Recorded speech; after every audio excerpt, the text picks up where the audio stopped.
Wax like a dog. Tenemos una ley por partir.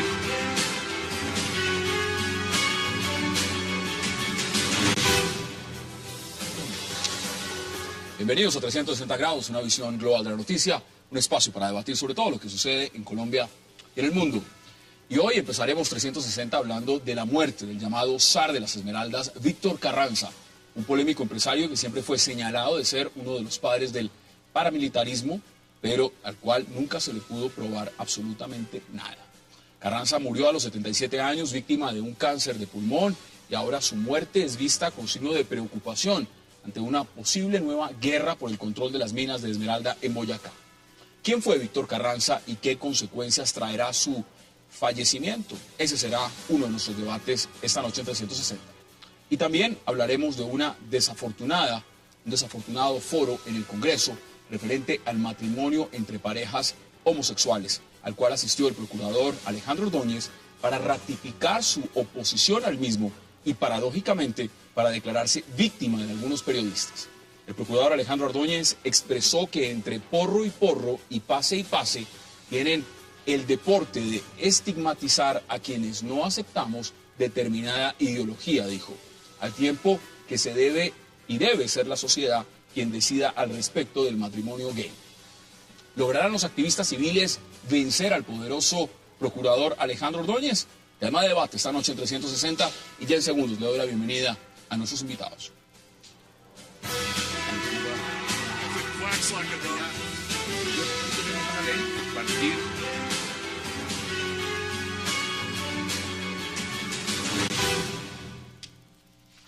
Qué placer dar la bienvenida esta noche a 360 para debatir sobre la muerte de Víctor Carranza a Luis Guillermo Pérez, a Monseñor Luis Felipe Sánchez, a Ancísar Marroquín y también a Juan Manuel Charri. Caballeros, bienvenidos y gracias por aceptar esta invitación. Buenas noches. Gracias.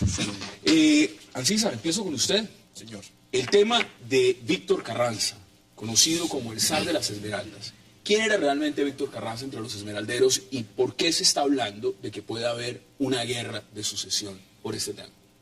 Es un gran personaje en la vida nacional. Es el zar de las Esmeraldas. Al ser el zar de las Esmeraldas, tuvo una injerencia durante más de 3 décadas en la vida colombiana. En la vida colombiana, en lo que es el proceso de formación de la nacionalidad, que es lo que tiene que ver con la tierra, en lo que tiene que ver con la riqueza de la misma, de las esmeraldas, y lo que tiene que ver con una serie de enfrentamientos armados y también de procesos de pacificación. Algunos le llaman como el ángel de 2 caras. Por un lado, el ángel que se vinculaba con la apropiación de tierras, con la apoyo a la conformación de autodefensas y de cazar grandes males al país, y la otra cara ser el gran precursor de algunos proyectos de pacificación, de ser la garantía para procesos de evitar más muertes. Las 2 caras, para uno un héroe, para otros un villano. Un ángel de 2 caras. Por un lado el malo y por otro lado la cara buena de un ángel. Abogado, qué placer, abogado Luis Guillermo Pérez. Cuéntenos para usted, ¿quién era Víctor Carranza? Bueno, en primer lugar, nuestras condolencias a la familia del señor Carranza. Tuve la oportunidad de expresarle al abogado del señor Carranza hace unos meses mi deseo porque el señor Carranza pudiera enfrentar con éxito ese cáncer, porque las víctimas del señor Víctor Carranza pues tenían derecho a la justicia y esperábamos nosotros que el señor Víctor Carranza efectivamente pudiera colaborar con la paz del país, porque ciertamente fue uno de los personajes y uno de los miembros más prominentes del establecimiento colombiano. Ese establecimiento del que el señor Belisario Betancur acusó el año pasado en una declaración pública de ser el responsable del genocidio del movimiento Unión Patriótica. El señor Carranza fue uno de los responsables de ese exterminio político de la Unión Patriótica, del Comité Cívico de Derechos Humanos del META y de muchos otros asesinatos. Porque eso nunca se le pudo probar. Si hay tanta claridad frente al tema, digamos, si hay testimonios de paramilitares, si hay testimonios de víctimas y lo demás, nunca se le pudo comprobar absolutamente nada. ¿Es un mito o es una realidad? Bueno, se probaron muchas cosas. Hubo una juez en particular, la juez cuarta especializada de Villavicencio, quien actuó de manera irregular en el proceso más grande que se surtió contra Víctor Carranza, en el que ella misma solicitó acumular 18 expedientes que se surtían contra Víctor Carranza por distintas masacres y crímenes en los llanos, entre ellos el exterminio de la Unión Patriótica. La juez fue finalmente destituida. Los testigos que declararon contra Carranza fueron asesinados. Jesús Abella, uno de los fiscales que contribuyó a esa investigación, también fue asesinado en Villavicencio. Así que pues el conocimiento que nosotros hemos tenido del señor Carranza desde nuestra labor como defensores de derechos humanos es justamente el de haber sido uno de los ejecutores de esa guerra sucia, de ese rostro oscuro del establecimiento que tiene todavía que rendirle cuentas a la justicia colombiana. Monseñor, bienvenido. Muchas gracias. Usted también conoció a Víctor Carranza, obispo en Chiquinquirá. Tuvo, por supuesto, que reunirse en oportunidades con los esmeralderos. ¿Quién era Víctor Carranza en la región? Víctor Carranza en el occidente de Boyacá es conocido como el líder de la paz. Lo conocí hace 9 años que llegué a la diócesis de Chiquinquirá. Lo conozco también como un empresario que se ajusta a la normatividad para estas empresas y que es modelo. Nació con vocación de empresario de las Esmeraldas desde Chivor y ha venido trabajando con nosotros desde hace 9 años, al menos yo lo conozco, antes con Monseñor Héctor Gutiérrez Pavón. Como anotaba el doctor Marroquín, pues toda persona tiene aspectos positivos y negativos. Yo me permito desde este programa del 360 grados, decirle que Víctor Carranza ha logrado mantener un proceso de paz desde hace 22 años, cuando fue la Guerra Verde. Desde ese entonces, y ayudados con el liderazgo de la Iglesia, él también nos ayudó mucho para que esta región, que genera mucho conflicto por la explotación de las esmeraldas, se lograra mantener en paz, como hasta en este momento tenemos la paz muy en alto. Mire, Juan Manuel, usted ve las posiciones en la mesa y realmente eso es lo que pasa con Víctor Carranza. Lo decía Ancísar Marroquín, tiene las dos caras. Desde un punto de vista puede ser visto como un paramilitar, como un hombre responsable de masacres y desde el otro lado como un pacificador. ¿Quién era Víctor Carranza? Bueno, para mí Víctor Carranza es, digamos, el ícono de la debilidad del Estado, en el sentido de que en una zona de riqueza ilegal y de violencia termina siendo un protagonista para buscar acuerdos de paz, donde la justicia eventualmente no logra probarle ni desvirtuar la presunción de inocencia, donde algunos se quedan con el sabor de que patrocinó e intervino en actos ilegales de gran envergadura, y donde finalmente la paz pareciera lograrse por actores privados y no por el Estado. Entonces, Eso es increíble. Es un Estado muy débil, en donde la paz tiene que construirse, digamos que medievalmente en sectores, con los actores, con la mediación de la Iglesia, y quedar con el sabor de que las mafias eventualmente lograron unos equilibrios y unos acuerdos y lograron neutralizar la justicia. Esa es la imagen que me queda a mí de esta situación. Mire, veamos también la imagen de otros actores, porque evidentemente la Iglesia Católica también tiene una posición, pero también hay políticos en Colombia que tienen posiciones sobre Víctor Carranza. Veamos primero qué dijo Monseñor Gutiérrez frente a Víctor Carranza. A él le preocupaba mucho la situación del esmeraldero, la situación de la familia del esmeraldero, los caminos que tenía que transitar el esmeraldero, la casita que vivía el esmeraldero. Y por eso le quiso imprimir a las empresas de las esmeraldas una organización profundamente industrial, en forma tal que él, el esmeraldero, tuviera su salario, tuviera qué comer, dónde vivir. Eso le preocupó a él, eso le causó escozor a muchas personas, pero en su empresa lo logró. En su empresa lo logró. Ahora quiero que veamos qué dice también el representante Iván Cepeda frente a Víctor Carranza. Bueno, pues el fallecimiento de un hombre que estuvo vinculado con los episodios más significativos de violencia en Colombia. desde las guerras de las Esmeraldas hasta el surgimiento del paramilitarismo, el despojo de tierras con desplazamientos forzados en muchos departamentos del país, el exterminio de la Unión Patriótica, muertes de muchos líderes sociales, sindicales, campesinos. Carranza es un hombre que está involucrado con la historia de los crímenes de lesa humanidad en Colombia. ¿Alcísar? ¿Hay algo más? Es que nos hizo falta la otra parte. A Víctor Carranza se le conoce como el gran financiador de las campañas electorales en Colombia. Se le conoce como un gran elector. ¿Cuántos presidentes han pasado de Víctor Carranza? Permaneció. Le voy a mencionar solamente cuántos amigos de los que se saben y que a Vox Populi en la opinión pública se han manifestado como amigos de Carranza. Está desde Ospina Pérez y su señora doña Berta, que eran amantes de las Esmeraldas, hasta López, no en vano es la fiebre verde.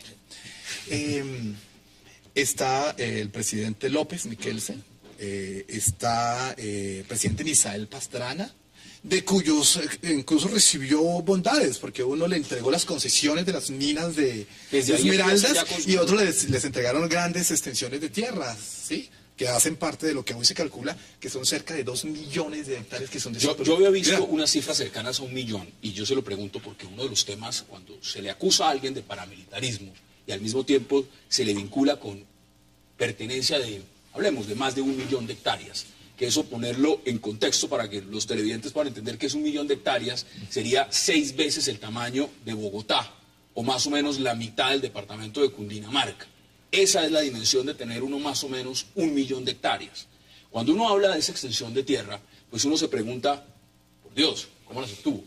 Pues están las minas, están las esmeraldas, pero también se obtuvo de manera violenta, como dicen algunos, otros dicen que no. ¿Cómo lo ve usted, abogado? Bueno, hace más de 10 años que se hizo público que había adquirido el señor Carranza ya más de 1 millón de hectáreas de tierra y más de 2 millones de cabezas de ganado, lo que en su momento lo convirtió en uno de los hombres más ricos del mundo, como lo llegó a establecer la revista Forbes en algún momento.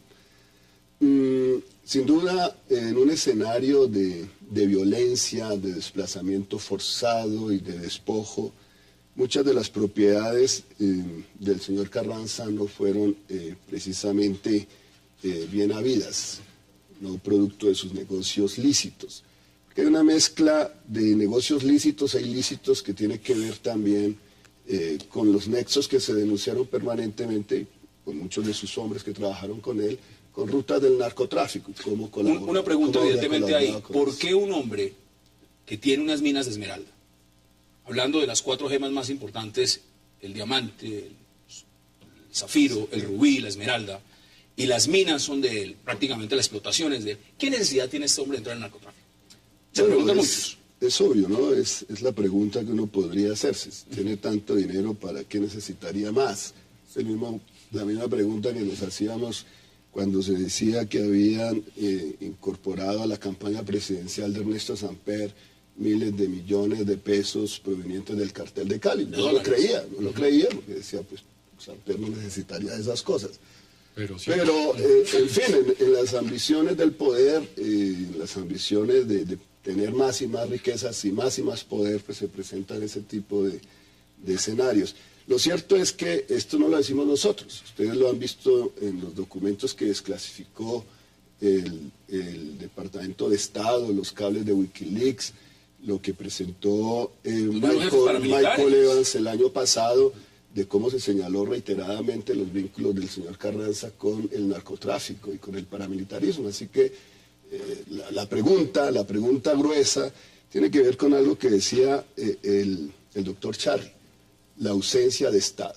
Y déjeme tengo que ir a la pausa obligatoria, pero eso que usted está diciendo me parece que son los puntos más importantes a debatir. Y es justamente si hay una carencia de Estado, no solamente en el control regional de la zona, sino evidentemente en la administración de justicia, pero eso me lo van a contestar ustedes. Y en las concesiones. Y en las concesiones. Vamos a la pausa y ya regresamos aquí en 360 grados.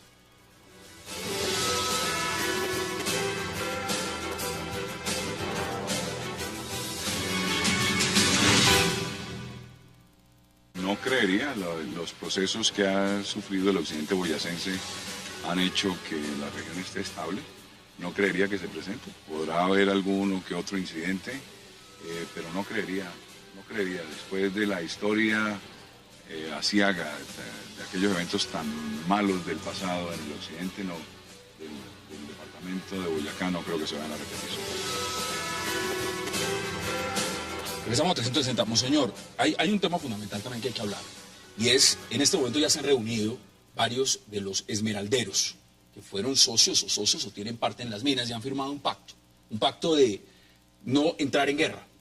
Y la única mediación que han aceptado es de la Iglesia Católica. El papel que ha jugado la Iglesia Católica en Boyacá, y específicamente en este proceso de pacificación entre los esmeralderos, ¿cómo se da? Es decir, ni el mismo Estado, lo dice aquí Juan Manuel Charri, ha podido jugar las cartas como lo han hecho ustedes en ese proceso, un proceso de paz. Usted lo define en una persona. ¿Cómo es eso? ¿Cómo se da eso? Desde 1990 se firmó el pacto y se inició un proceso de paz en el occidente de Boyacá para poner fin a una cruenta guerra que hubo llamada Guerra Verde de la Esmeralda. En ese momento se enfrentaron varios grupos y quien pudo tener la autoridad moral para acercar a esos grupos fue la Iglesia, porque tiene una misión muy clara, es una misión reconciliadora. Entonces la Iglesia desde esos momentos ha tomado las riendas no para ejercer un liderazgo político, sino para ejercer un liderazgo de reconciliación y con la ayuda de Víctor Carranza y todos los empresarios generar un proceso de paz que se convierte en modelo para la misma nación que muchas veces no ha podido. Porque nuestros elementos fundamentales son el diálogo, el reconocimiento y el seguir adelante. ¿Cómo ve usted ese elemento? Hassan, yo lo veo paradójico porque son empresarios muy violentos. O sea, que si no logran un acuerdo, pues entran en guerra armada de supresión de sus contradictores. Entonces estamos hablando... Los atentados que claro, fueron atentados... Estamos hablando de zonas de una gran riqueza donde las mafias se congregan. Claro, se logró la paz, hay intermediación, pero es una paz endeble de personas violentas y el temor es que vuelvan a la violencia porque se rompen los equilibrios. No olvidemos que no estamos hablando de una sola guerra de las Esmeraldas. Hubo 3 guerras de las Esmeraldas y guerras que estuvieron ligadas también al desarrollo del narcotráfico en el país. El señor Carranza fue amigo y fue socio de Rodríguez Gacha, luego se convirtió en su enemigo. Pasó de ser cercano al cartel de Medellín a vincularse con el cartel de Cali en esa guerra contra Pablo Escobar. Recordemos que el señor Carranza también participó en traer mercenarios israelíes a Colombia y que estuvo en esos campos, no lo decimos nosotros, abogado, lo dijo el DAS en un informe de 1989. Si todo ese material es cierto, es tan evidente, es tan claro, es tan cristalino, ¿por qué nunca se le probó nada? Esa es una de las grandes preguntas. Una cosa es porque además usted dice lo de las víctimas y es increíble, porque en este momento si el señor Víctor Carranza está muerto, pues ya no tiene responsabilidad penal. Es decir, no le pueden extinguir sus bienes, no pueden pretender, si hay una reparación para las víctimas, decirle vamos a quitarle propiedades o terrenos, porque el señor ya no está y la justicia no operó en ese momento. ¿Cómo se sienten las víctimas en ese caso? Bueno, ese es un profundo dolor que acompaña a las víctimas con las que yo he estado dialogando justamente en estos últimos meses, en que intentamos infructuosamente que la Fiscalía General de la Nación por lo menos solicitar una medida de aseguramiento y el embargo de los bienes del señor Víctor Carranza. Hay 15 jefes paramilitares que le dijeron al señor Carranza, desmovilícese, sométase a la ley de justicia y paz como nos sometimos nosotros, pida perdón a las víctimas, cuéntele la verdad al país. Señor Carranza hubiese tenido mucho que aportarle a la verdad de este país y hubiese podido aportarle mucho a la paz de este país. Pero la Fiscalía no colaboró en eso. Es un error de la justicia. Es un error, pero es un crimen. Más que un error, es un crimen. Y yo sí le pido a Eduardo Montealegre Linet, le pido que investigue a todos los agentes prevaricadores dentro de la propia Fiscalía que impidieron que se tomaran decisiones oportunas para que el señor Carranza hubiese podido ser obligado a rendir cuentas. ¿Qué dice usted, César? Y por supuesto, monseñor, yo sí quiero, antes de que termine el programa, dejar en claro que el manejo de vocablos, recrudecimiento de la Guerra Verde, murió Carranza y ahora entonces se recrudece nuevamente, reaparece la guerra, es totalmente falso, porque hemos adquirido el compromiso, y hoy lo hemos hecho, de unirnos todos para trabajar por la paz y desde ese bello rincón del occidente de Boyacá contribuirle a Colombia y a otros países con un modelo y un proceso de paz que se basa fundamentalmente en el diálogo y realmente en la tarea reconciliadora de la Señor, pero Iglesia. también meto la cucharada. Digamos, en el mundo de la Esmeralda y en este tema fundamental, la figura de Víctor Carranza era emblemático porque decía que era él quien podía mantener la paz.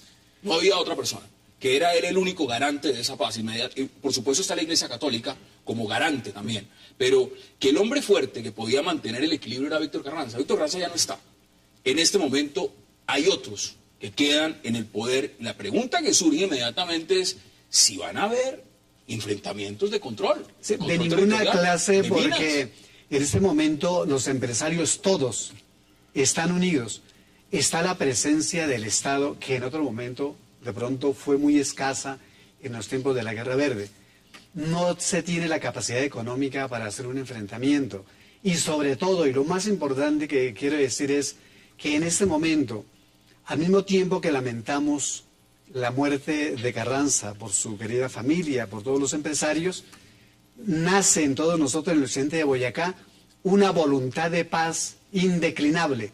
Y ante el Estado, ante la Iglesia, ante ustedes, vamos a sostener esta paz que el mundo necesita para ser modelos desde el occidente. Por supuesto que todo el mundo quiere que no pase absolutamente nada de eso. La gran pregunta, ¿usted lo ve con ese optimismo también? A ver, yo sí, quisiera responder con lo siguiente, y responder a la pregunta anterior. ¿Por qué Carranza? ¿Por qué, y como decía el profesor Charlie, por qué una persona era capaz de mantener ese equilibrio? Yo voy a intentar resumírselo en 6 ítems. Primero que tenía liderazgo, y segundo porque tenía convocatoria. Número 2, porque tenía un gran poder armado. Tenía fuerza. Número 3, fuerza ¿con qué? Garrote. 3, tenía dinero. 4, tenía un conocimiento absoluto de la zona, porque fue un campesino que se fue metiendo en el tema y conocía perfectamente la zona, y eso es muy importante. 5, porque les demostró a todos que era capaz de cuidarles el negocio. Y 6, porque era el amigo del gobierno, de todos los gobiernos que pasaron. Eso le hacía... El gobierno, cualquiera, y miremoslo en la perspectiva, todos lo ampararon, todos lo protegieron alguna vez. Claro, pero es que le acabo de decir que hasta le dieron concesiones de las minas y además lo declararon beneficiario de tierras, pero claro, que era amigo del gobierno, amigo de los ministros. Claro. Pero mira, yo sí quisiera que sacáramos, ya que estamos hablando de paz, una lección de esta discusión y de esta preocupación. La preocupación no debe ser de si se mantiene la paz entre los esmeralderos o no. La preocupación debe ser de cómo garantizamos todos los colombianos, de desarticular todos los actores de violencia, de crímenes internacionales en Colombia. ¿A cuántas víctimas representa usted, por ejemplo? No, en este caso. Nosotros en este caso representamos a más de 30 víctimas en distintas masacres. Y en este caso puntual, volvemos al tema, ya no hay nada que hacer, digamos. No hay nada que hacer. No hay nada que hacer, salvo lo que le estoy pidiendo al señor Fiscal General de la Nación, investigue a sus propios agentes que no actuaron con debida diligencia para haber solicitado una orden de detención y la incautación de los bienes del señor Carranza. Eso tiene que quedar claro. Pero no, lo que yo digo, ahora que se está diciendo qué marco jurídico se le va a aplicar a la guerrilla para su desmovilización, yo creo que eso no es la pregunta. Creo que la pregunta tiene que ser qué marco jurídico y político vamos a encontrar los colombianos y las colombianas para que cese la violencia en todo el país y no solamente en el territorio de los esmeralderos, para que ya no se cometan más crímenes internacionales, para que hombres como Víctor Carranza no vuelvan a nacer en el país y sean responsables de miles de crímenes, para que sea posible la paz, para que sea posible el Estado de Derecho, para que sea viable la democracia. Entonces, cuando estamos diciendo que el señor Víctor Carranza hizo parte de ese establecimiento asesino, hay otros que ni siquiera han sido investigados. Entonces, por lo tanto, la invitación es esa. Invitemos a la paz, invitemos a un marco jurídico para que todos aquellos actores armados que han cometido crímenes internacionales se sometan a la justicia.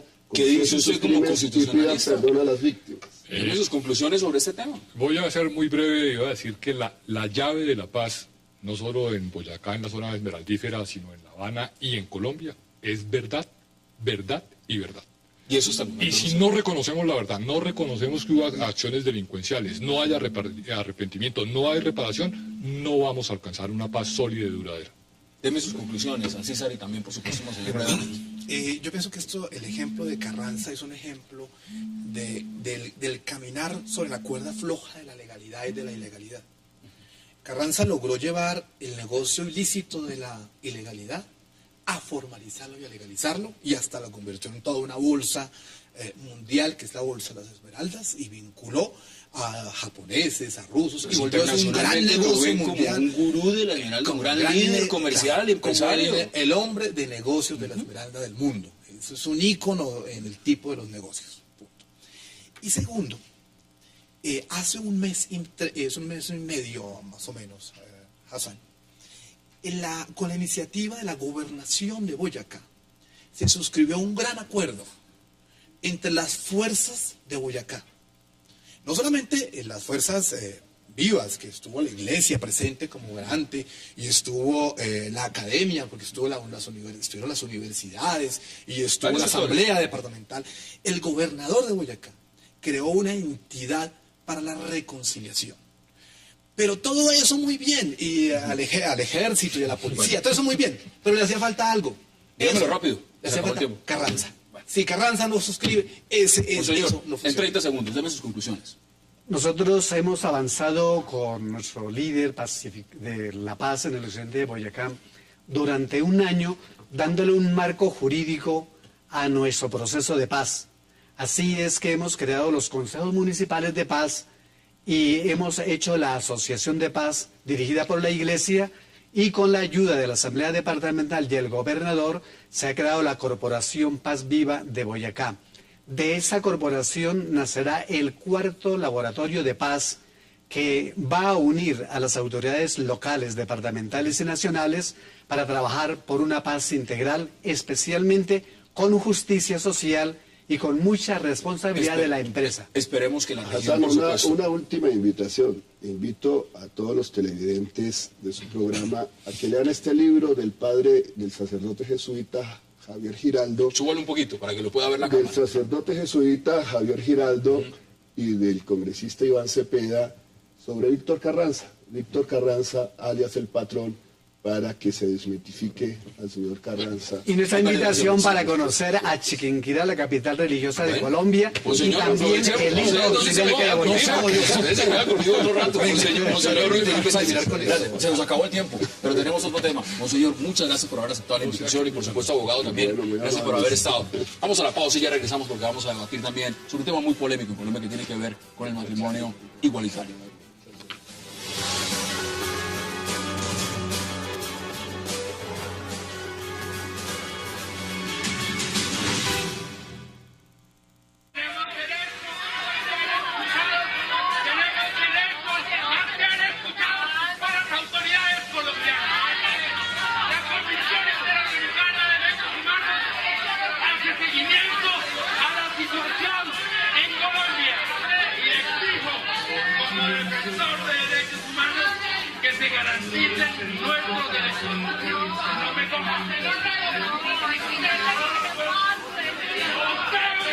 No me trata de marica, y que quede aquí señalado que este señor está diciendo marica.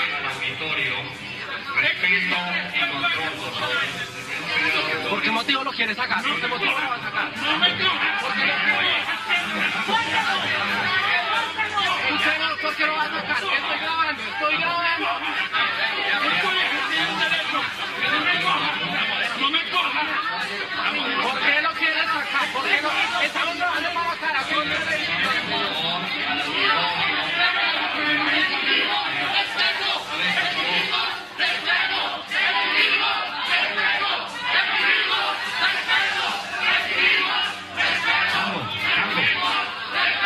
¿Por qué lo quieres sacar, señor? Por favor, ¿por qué lo quieres sacar? ¿Por qué lo quieres sacar? ¿Por qué lo quieres sacar, señor? Identifíquese. Identifíquese. Hablando por fuera del marco del... Regresamos a 360 y llegó el momento de hablar del matrimonio igualitario. Eso fue un foro y un debate sobre el tema. Y pues ustedes ven las imágenes, hablan por sí solas.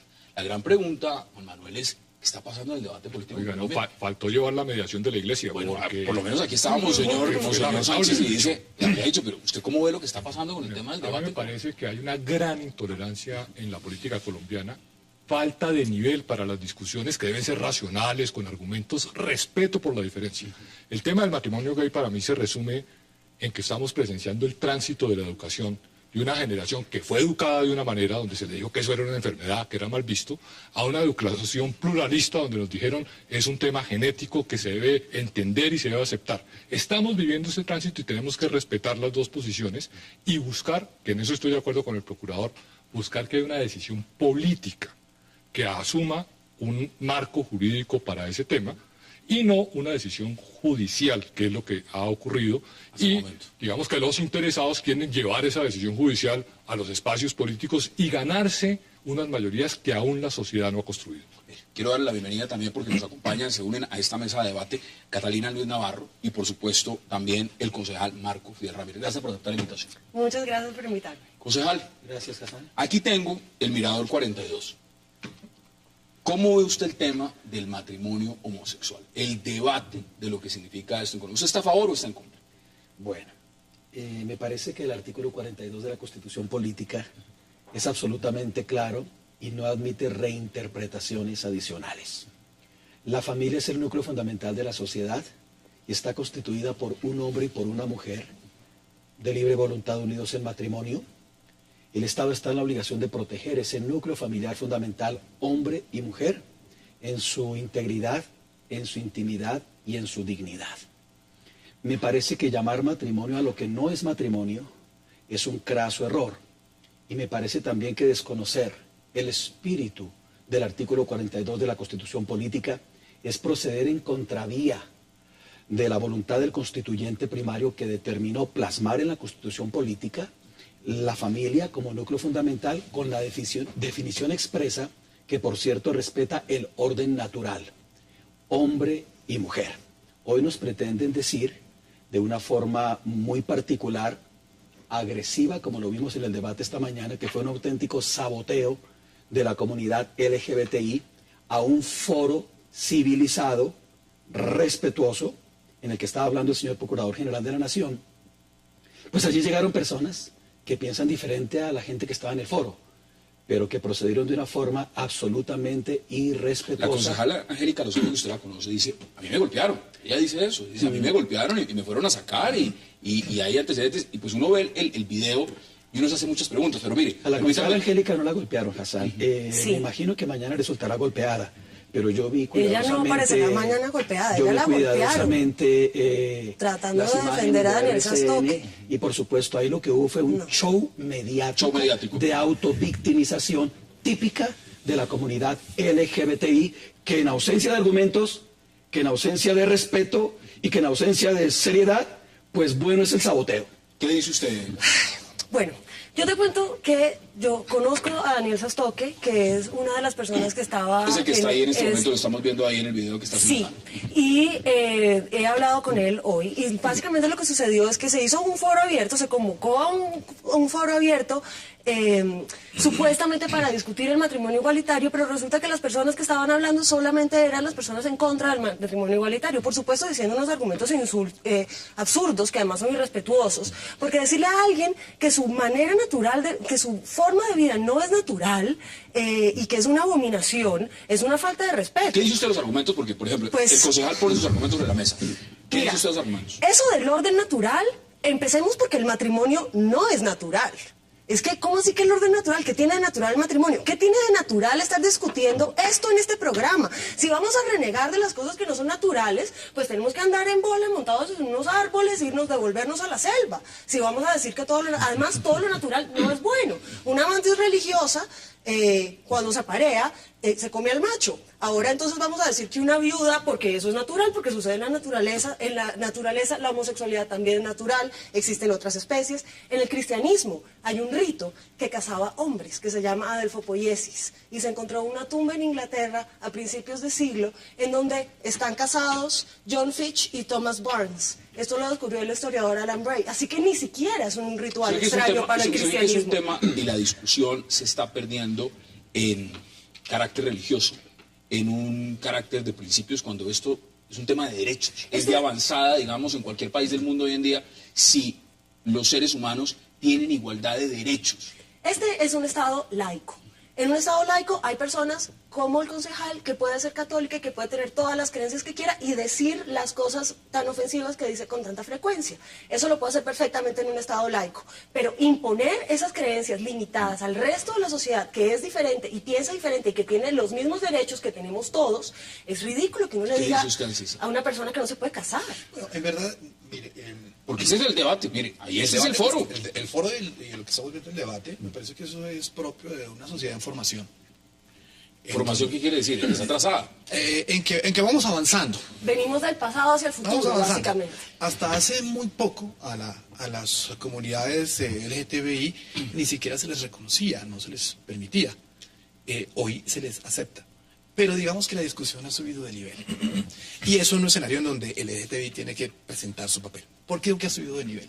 Porque ya está en un nivel de representatividad social y política. Ancísar, este debate que se está llevando ahorita en Colombia se está llevando en los Estados Unidos en la Corte Suprema. Esto se está llevando en los Estados Unidos paralelamente al mismo tiempo. Bueno, pues es una discusión mundial. Pues te digo algo mejor. Hoy, el Senado de Francia abocó el proyecto de ley. Ya aprobado por la Cámara Baja. O sea, estamos, esto digamos, si es por eso, estamos al mismo nivel de cualquier discusión en cualquier parlamento en el mundo. Con la diferencia que hoy en Francia, o así mismo como empezó el debate, hay unas grandes movilizaciones, no por los que están de acuerdo, sino por los que están en desacuerdo. ¿Y usted está más de acuerdo con la posición de Catalina o con la posición del Consejo? Por ninguna de las dos. Con la mía. No, usted le iba a preguntar ahorita. Con la de Juan Manuel. Más con la de Juan Manuel, porque eso es un tema ya de Estado. Por eso les decía que esto va en la representación política. Entonces, todos tienen que subirse. Ya, por ejemplo, nosotros hemos tenido en Bogotá, por ejemplo, como un modelo, representatividad de la organización del LGTBI en las alcaldías locales. O sea, pero mire, y hoy incluso esas mismas personas están en el gabinete distrital, porque es que además son inteligentes, es una niña inteligente, es una niña sobrada, sabe todo. Pero no está por ser inteligente y ser la más capaz y la más ineficiente. No, además de eso, es porque representa el movimiento LGTBI, ¿cierto? Y ahorita estamos acudiendo al Senado, que es el escenario moderno en donde se debaten los que están a favor y los que están en contra. El Congreso se ha enterrado, y yo les quiero preguntar a ambos, y por supuesto Juan Manuel también, porque frente a eso se ha pronunciado también el señor procurador. El procurador hoy salió claramente y se habla de una coalición entre el Partido Conservador, los cristianos y el procurador para hacerle frente al matrimonio igualitario, matrimonio gay. Y hoy dio unas declaraciones, dijo, los medios han estigmatizado a quienes opinamos distinto. Sí que sabemos el significado del matoneo mediático y del bullying mediático. Además, dijo, señaló que para los periodistas que andan entre porro y porro, pase y pase, se les volvió un borde estigmatizado. ¿Qué dice usted de esas declaraciones? Porque ya el tema está en otro nivel. A mí me parece que el procurador se equivoca en el tono y se equivoca en la posición. Porque yo respeto mucho al procurador y respeto a los que tienen posiciones religiosas y ideológicas distintas a la mía, entre otras porque es muy fácil diferir de mi posición. Y pues todos tienen posiciones diferentes. ¿A usted le gusta el debate? Por supuesto. Pero lo que sí tiene que reconocer es que estamos en un estado laico de libertad religiosa, donde los criterios religiosos y de una moral de una religión no se deben imponer. Y por supuesto, ahí es donde está el debate, porque la Constitución ya definió el marco. Y démosle una concesión al procurador y a los defensores de la familia. Ese marco constitucional define matrimonio como relación de hombre y mujer. Entonces, tenemos unas limitaciones constitucionales. Pero la Constitución se puede cambiar. Claro que se puede cambiar, y se puede cambiar con una decisión política, digamos, fundamental y con unas mayorías y unos procedimientos. La Corte Constitucional, que es una corte progresista, dio unos pasos diciendo se les deben reconocer unos derechos. Y no ha hablado de matrimonio homosexual, ha hablado de relaciones, porque está consciente de que tiene un obstáculo jurídico que no lo puede cambiar vía interpretación porque no admite interpretaciones, aunque hay un ejercicio por parte de un magistrado que salvó voto donde cree que sí se puede hacer el ejercicio. Y lo que ha hecho es decir, esas relaciones deben tener unos derechos y esos derechos se deben subir a rango de ley. Y busca una posición intermedia mientras políticamente se puede avanzar en las decisiones o no de la sociedad colombiana. Ya les voy a preguntar, porque tengo que hacer la pausa obligatoria, si ustedes le ven a esto, y puede entrar, si ustedes le ven a esto posibilidades de clavarse o no. En 20 años el matrimonio igualitario va a ser una realidad en todas partes del mundo. Mira, en 1945 estaban diciendo en el Senado de Colombia que las mujeres votaran era antinatural. En 1945. Pero vamos a la pausa y ya le contestamos. Hagamos la pausa en 360 y ya regresamos.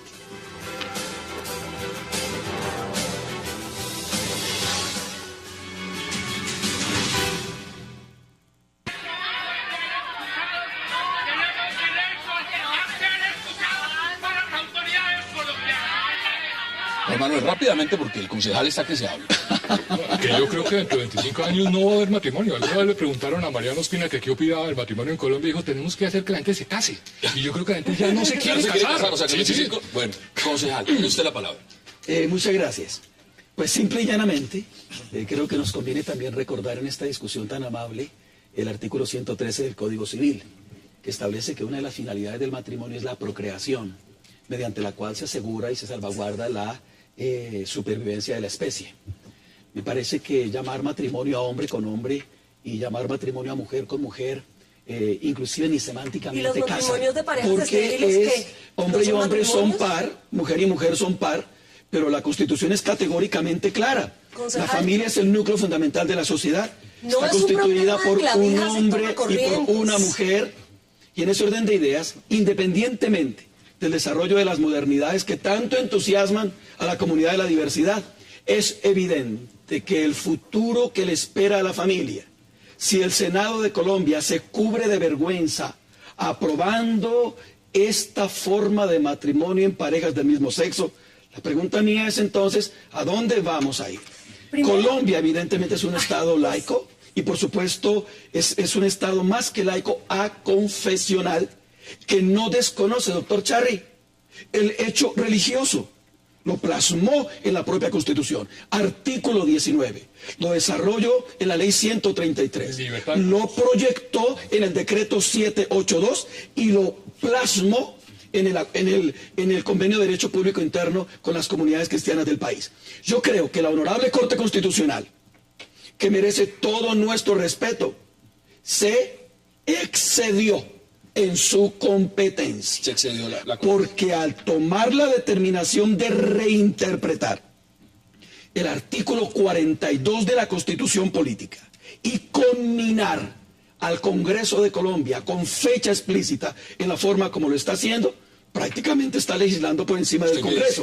Si por casualidad dicha norma, si por casualidad dicha ley pasa en el Senado de Colombia, nosotros le propondremos a los colombianos la realización de un referendo revocatorio para que se consulte al constituyente primario y no para que nos impongan una dictadura de la diversidad sexual en Colombia. Concejal, estamos hablando de personas y no de clavijas y tomacorrientes. Y si usted me dice que el matrimonio tiene solamente fines reproductivos, ¿qué pasa con el matrimonio de las personas que son estériles? Esos matrimonios no valen. Además, las familias en Colombia, y especialmente en Colombia, que es un país lleno de madres solteras, hace millones de años que no se conforman. Claro que no, la regla es una cantidad de madres solteras y familias diversas de tíos, primos, abuelos y personas que se criaron. A mí me criaron 3 mujeres y la mía es una familia.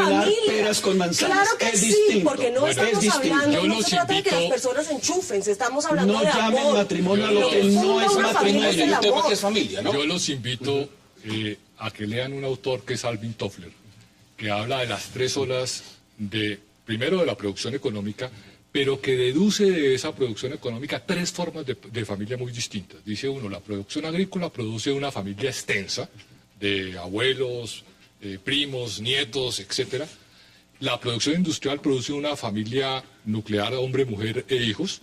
Y esta tercera etapa, que es una tercera etapa de producción a través de la información, produce una familia diversa. De los míos, los tuyos, los nuestros, incluso familias de una sola persona. Y yo creo que estamos viviendo ese cambio. Esa transformación. Esa es la transformación que estamos viviendo y tenemos ahí una explicación, por lo menos. Sí, lo que pasa es que a veces no entendemos la actualización, si ustedes está quieren, acabando el tiempo, entonces de las instituciones.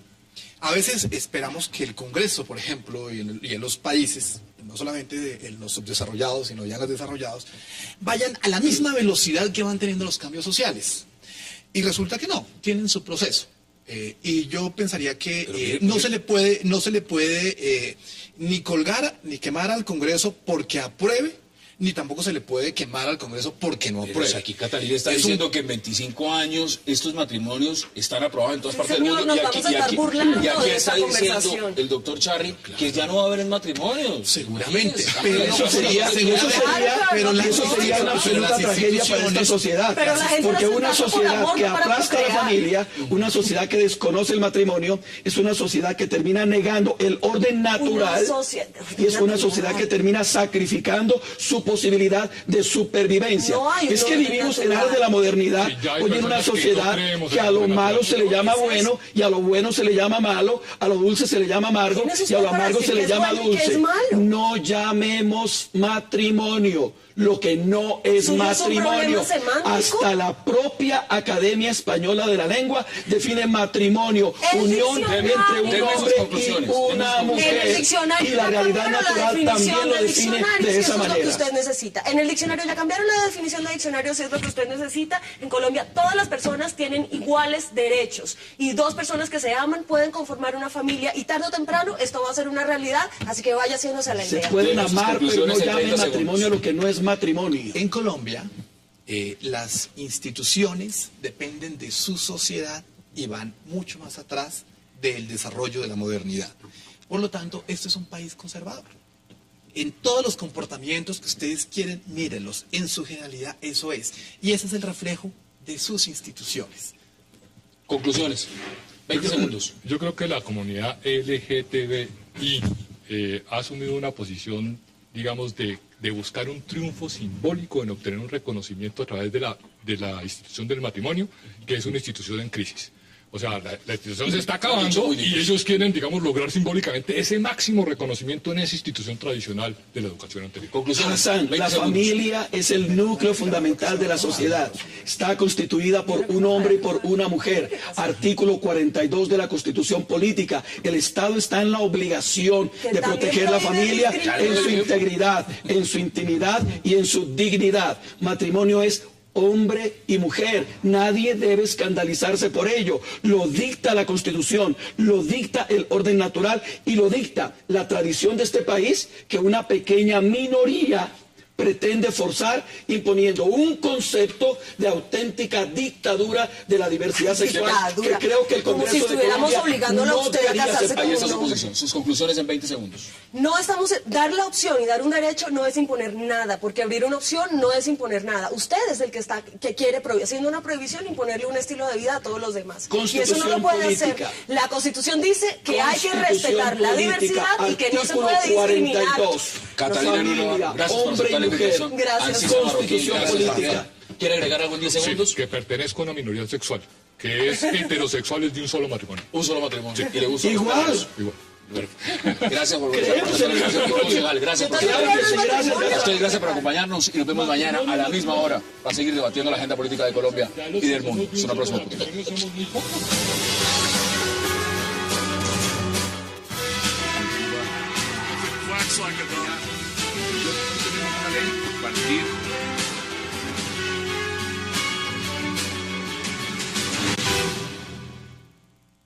¿Quién era realmente Víctor Carranza entre los esmeralderos y por qué se está hablando de que puede haber una guerra de sucesión por este tema?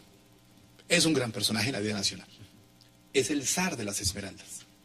Al ser el zar de las esmeraldas, tuvo una injerencia durante más de 3 décadas en la vida colombiana. En la vida colombiana, en lo que es el proceso de formación de la nacionalidad, que es lo que tiene que ver con la tierra, en lo que tiene que ver con la riqueza de la misma, de las esmeraldas, y lo que tiene que ver con una serie de enfrentamientos armados y también de procesos de pacificación. Algunos le llaman como el ángel de dos caras. Por un lado, el ángel que se vinculaba con la apropiación de tierras, con el apoyo a la conformación de autodefensas y de cazar grandes males al país. Y la otra cara, ser el gran precursor de algunos proyectos de pacificación, de ser la garantía para procesos de evitar más muertes. Las dos caras, para uno un héroe, para otros un villano. Un ángel de dos caras. Por un lado, el malo y... Tenemos una ley a partir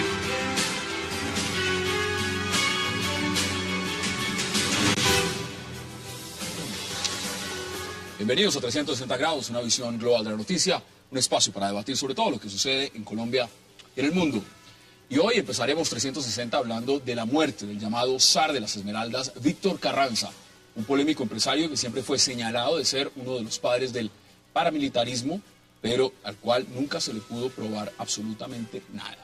Carranza murió a los 77 años, víctima de un cáncer de pulmón, y ahora su muerte es vista con signo de preocupación ante una posible nueva guerra por el control de las minas de Esmeralda en Boyacá. ¿Quién fue Víctor Carranza y qué consecuencias traerá su fallecimiento? Ese será uno de nuestros debates esta noche en 360. Y también hablaremos de un desafortunado foro en el Congreso referente al matrimonio entre parejas homosexuales, al cual asistió el procurador Alejandro Ordóñez para ratificar su oposición al mismo y para... del Comité Cívico de Derechos Humanos del META y de muchos otros asesinatos. Porque eso nunca se le pudo probar. Si hay tanta claridad frente al tema, digamos, si hay testimonios de paramilitares, si hay testimonios de víctimas y lo demás, nunca se le pudo comprobar absolutamente nada. ¿Es un mito o es una realidad? Bueno, se probaron muchas cosas. Hubo una juez en particular, la juez cuarta especializada de Villavicencio, quien actuó de manera irregular en el proceso más grande que se surtió contra Víctor Carranza, en el que ella misma solicitó acumular 18 expedientes que se surtían contra Víctor Carranza por distintas masacres y crímenes en los llanos, entre ellos el exterminio de la Unión Patriótica. La juez fue finalmente destituida. Los testigos que declararon contra Carranza fueron asesinados. Jesús Abella, uno de los fiscales que contribuyó a esa investigación, también fue asesinado en Villavicencio. Así que, pues el conocimiento que nosotros hemos tenido del señor... Por otro lado, la cara buena de un ángel. Abogado, qué placer, abogado Luis Guillermo Pérez. Cuéntenos para usted, ¿quién era Víctor Carranza? Bueno, en primer lugar, nuestras condolencias a la familia del señor Carranza. Tuve la oportunidad de expresarle al abogado del señor Carranza hace unos meses mi deseo porque el señor Carranza pudiera enfrentar con éxito ese cáncer, porque las víctimas del señor Víctor Carranza pues tenían derecho a la justicia y esperábamos nosotros que el señor Víctor Carranza efectivamente pudiera colaborar con la paz del país, porque ciertamente fue uno de los personajes y uno de los miembros más prominentes del establecimiento colombiano. Ese establecimiento del que el señor Belisario Betancur acusó el año pasado en una declaración pública de ser el responsable del genocidio del movimiento Unión Patriótica. El señor Carranza fue uno de los responsables de ese exterminio político de la Unión Patriótica. Lógicamente, para declararse víctima de algunos periodistas, el procurador Alejandro Ordóñez expresó que entre porro y pase, tienen el deporte de estigmatizar a quienes no aceptamos determinada ideología, dijo, al tiempo que se debe y debe ser la sociedad quien decida al respecto del matrimonio gay. ¿Lograrán los activistas civiles vencer al poderoso procurador Alejandro Ordóñez? Tema de debate esta noche en 360 y ya en segundos le doy la bienvenida a nuestros invitados.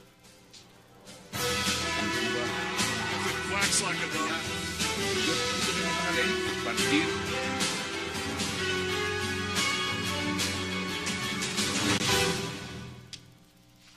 Qué placer dar la bienvenida esta noche a 360 para debatir sobre la muerte de Víctor Carranza, a Luis Guillermo Pérez, a Monseñor Luis Felipe Sánchez, a Ancísar Marroquín y también a Juan Manuel Charri. Caballeros, bienvenidos y gracias por aceptar esta invitación. Buenas noches. Gracias. Ancísar, empiezo con usted. Señor. El tema de Víctor Carranza, conocido como el zar de las Esmeraldas.